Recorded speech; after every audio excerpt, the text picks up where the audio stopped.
Et à la une de l'actualité, un mois après les faits, l'action contre plusieurs bungalows à Capodiphen, revendiquée par le FLNC 22 octobre et Union des combattants. Dans un communiqué authentifié par nos confrères de Corse Matin, les deux organisations clandestines désormais unies réaffirment leur objectif de lutte contre la spéculation. On y revient dans un instant.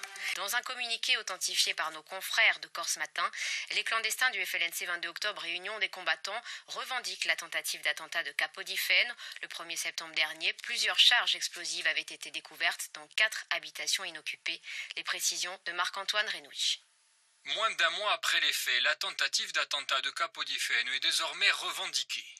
Reçu par nos confrères de Corse Matin, ce communiqué commun des FLNC dit de l'Union des combattants et du 22 octobre assume et justifie politiquement l'action. Notre jeunesse qui veut produire sur sa terre ne trouve pas de surface agricole pour travailler. Mais un spéculateur français, lui, en trouve aisément. Nous revendiquons l'action contre les constructions de la SCI Capodiphen et exigeons le départ de Corse de la famille Mirand. Le 1er septembre dernier à Capodiphen, 3 engins explosifs sont découverts sur la propriété d'Yves Mirand, un hôtelier de Laclusaz en Haute-Savoie.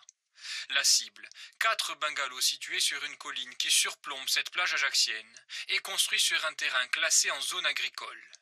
Une seule charge explose et fait très peu de dégâts.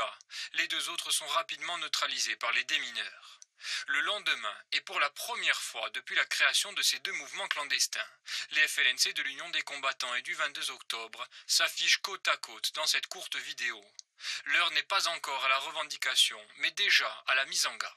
Le FLNC n'a pas vocation à abandonner la lutte, alors même qu'aucun des objectifs pour lesquels il a été créé n'ont été atteints.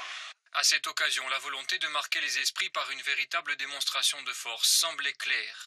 Pourtant, en revendiquant une action avortée, les 2 organisations clandestines n'ont pour l'heure pas réussi à démontrer une réelle force de frappe.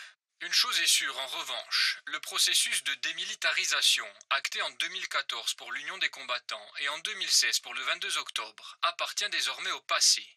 Reste à savoir si la nouvelle direction prise relèvera davantage de l'action symbolique ponctuelle que de la reprise plus régulière de la lutte armée.